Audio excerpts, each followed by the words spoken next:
Siamavi nuvilra Talayahseriel mahna solua.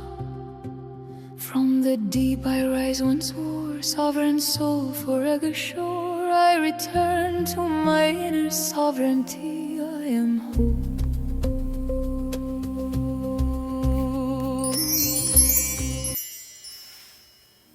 Welcome, beloved listener.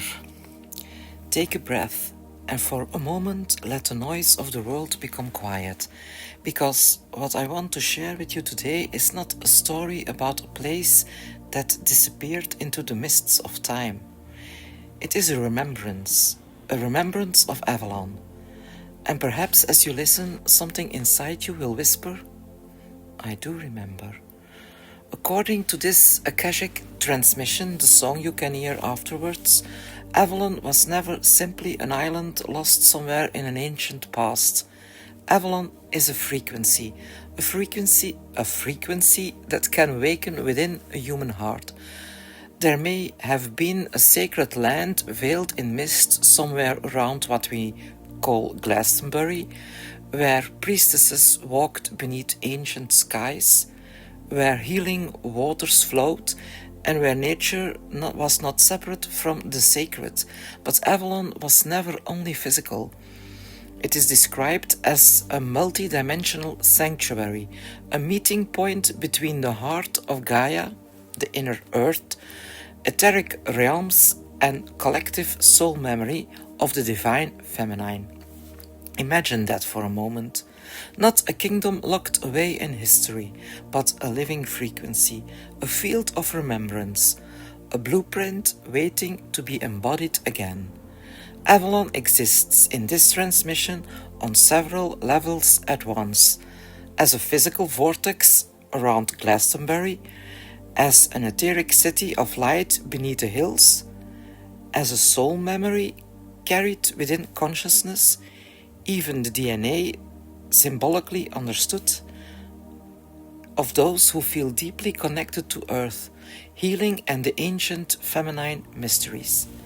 And perhaps most importantly, as a future possibility, something that is not waiting for us to travel backwards, something waiting for us to create forwards. Because the goddess of Avalon is not presented here as a deity sitting somewhere above us, waiting to be worshipped. She is presence, she is breath, she is the pulse in your blood, she is the silence behind your thoughts, she is the earth beneath your feet, the well, the tree, the wind moving through the leaves, the tear that falls when something touches a place inside you that words cannot reach. The divine feminine is not separate from life, she is life. And perhaps this is why certain people can stand upon sacred land and suddenly feel something move through them. They may cry, they may tremble, they may feel joy without knowing why.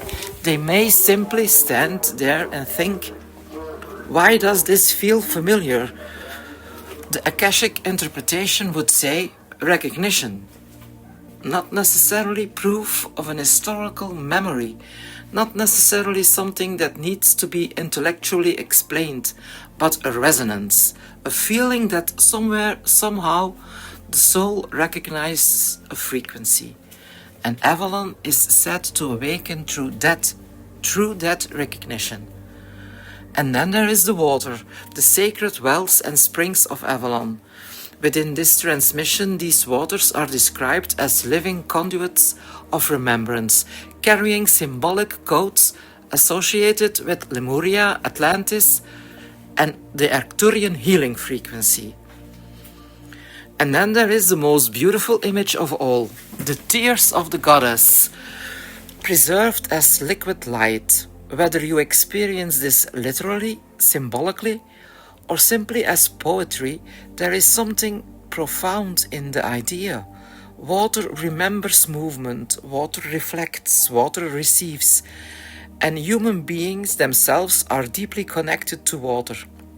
So perhaps the wells of Avalon invite us to ask, what are we allowing life to imprint upon us? fear, war, separation, or love, healing, peace. The transmission says that the wells stir when the grid reactivates, when ancient knowledge rises, when the priestess lineages return, and it says something wonderfully simple. They respond to love, to song, to dance, to pure intention, and suddenly Avalon becomes less like a distant myth and much more like an invitation. But entering Avalon is not simply about visiting a beautiful landscape. According to this remembrance, Avalon is an initiation, and the initiation isn't about secret passwords or complicated rituals. It is about becoming ready to release victimhood, ready to reclaim sovereign joy, ready to heal instead of punish, ready to love without constantly demanding something in return. And perhaps that is one of the deepest teachings hidden within the Avalon story. The gate is not somewhere outside you. The gate is the heart. Some people may stand on sacred land and feel absolutely nothing. Others may walk across the same ground and suddenly burst into tears. Neither experience is more spiritual than the other, because awakening cannot be forced. Avalon does not need to prove itself. The question is not, can I feel Avalon? Perhaps the deeper question is, am I willing to become the kind of consciousness that Avalon represents? And then we come to perhaps the most fascinating part of this transmission. Avalon is described not as a paradise that was destroyed, but as a paradise that withdrew. A world co-created by humans, star beings, priestesses, nature spirits, healers, and elemental intelligences. A world where pain was met with compassion rather than with war, where power was shared rather than hoarded, where light and shadow could dance together, where every soul knew, I am home. And when humanity could no longer sustain that frequency, Avalon withdrew into the inner dimensions, not forever, but waiting for enough hearts to say, we are ready to build it again. And perhaps this is where the ancient story becomes surprisingly relevant to our modern world, because we often look for salvation outside ourselves. We wait for someone to come and fix humanity, a savior, a leader, a messiah, a perfect system. But Avalon whispers something different. Remember. Humanity does not need another savior. It needs remembrance. Remembrance of compassion. Remembrance of sovereignty. Remembrance of harmony. Remembrance that power does not have to mean domination. And this is why Avalon, according to the transmission, is so deeply connected with the return of the divine feminine. Not because women are somehow more spiritual than men. The divine feminine is not a gender. It is a quality of consciousness, receptivity, intuition, creation, nurturing, wisdom, embodiment, the ability to listen instead of always conquering, the ability to create instead of destroy, the ability to hold both darkness and light without needing one to disappear. And perhaps the return of the feminine means that humanity is remembering how to balance these qualities within itself. Every woman who dances freely without shame, Avalon returns. Every man who allows himself to cry without believing softness makes him weak, Avalon returns. Every person who chooses peace when hatred would be easier, Avalon returns. Every hand placed gently upon the earth, Avalon returns. Every garden planted, every wound healed, every act of compassion, every moment where we choose connection over separation, a little piece of Avalon comes back into the world. This is why the transmission, the song, doesn't describe Avalon as a relic of the past. It calls Avalon a blueprint for a new earth. Not an escape from this earth, not a fantasy world somewhere beyond the stars, but a possibility that begins here. In our relationships, in the way we treat animals, in the way we treat the planet, in the way we use power, in the way we speak to another, in the way we treat ourselves.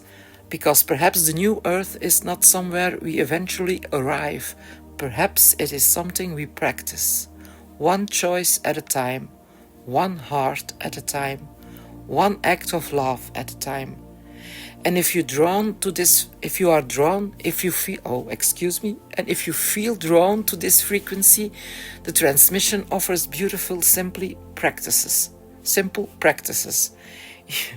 That was a difficult sentence for me. You can stand barefoot upon the earth and say, I remember Avalon. I am a part of its return. Feel the ground beneath you. You don't have to force anything, just listen. You can sit quietly with a glass of water beneath the moon and whisper, let this be a drop from the wells of remembrance. And then drink it slowly, allowing the ritual to become a moment of presence. You can face west, the direction traditionally associated with Avalon in this transmission, and chant Ayun Ra. Not because the sound needs to be perfect, but because sound can become intention. You can sing, you can dance, you can create. Dance, America, Britain, I don't know. But you can dance, you can create. And before sleep, you can simply ask, show me my role in Avalon's return. Then write down whatever comes, a dream, a feeling, an image, a sentence, perhaps nothing at all. There is no test. And finally, honor the feminine in all her forms. Honor the garden, the womb, the river, the tear, the song, the old woman, the young girl, the mother, the creator, the wild woman, the feminine within yourself. Because if Avalon is truly a frequency, then she does not need to be found. She needs to be embodied. So perhaps Avalon is not waiting beneath Glastonbury Tor for us to discover her. Perhaps she is waiting within the human heart. Perhaps the mist is not hiding Avalon. Perhaps the mist represents everything we have forgotten, and every time we choose love over fear, the mist becomes thinner, and every time we choose healing over punishment, the path becomes clearer. Every time we choose unity over domination, the ancient song becomes louder, and maybe one day we will look around and realize we didn't travel back to Avalon, we brought Avalon home, back to the earth, back to the body, back to the waters, back to the heart, back to ourselves. So, beloved seeker and listener, if something inside you stirred while listening to these words, don't rush to explain it. Just breathe. Feel your feet, listen to the earth. And perhaps somewhere beneath all the noise of this human experience, you may hear a very old song. Not a song from the past, a song from the future. A hymn to the divine feminine, a hymn to the living land, a hymn to rebirth of Earth's, to the rebirth of Earth's heart. And perhaps the final words of Avalon are not come and find me. Perhaps they are simply remember who you are, remember why you came, and help us build the world you once dreamed of. Ayun Ra. And with every heart that remembers, Avalon returns. Thank you for listening and for walking with me through the wonderland of the Akasha. If this journey touched something within you, leave a like, share your thoughts in the comments, or subscribe to the channel and keep wandering with me together. Take good care of yourself, take good care of one another, and above all, take good care of Gaia, our breathing, living Mother Earth. And never forget, love continues to live even in goodbye. Until our paths meet again, keep wondering, keep remembering, and keep your heart open. Bye bye for now.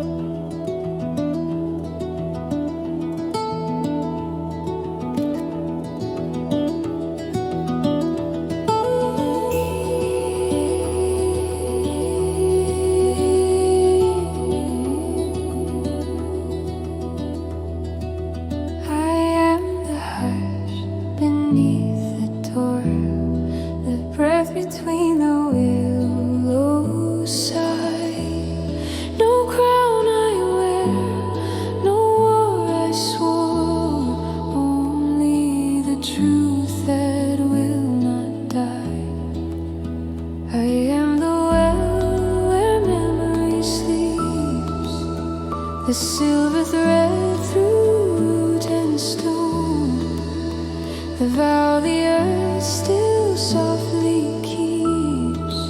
You are not lost, you are my own.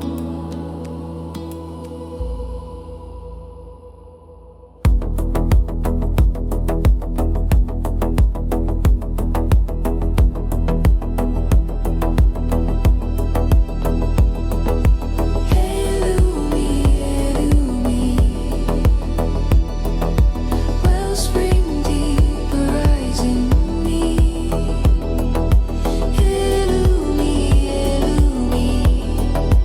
Rainbow flows where silence sings free. Not in temples carved by hand, but in hearts that understand. Illumi, illumi, illumi, illumi, illumi, illumi, illumi,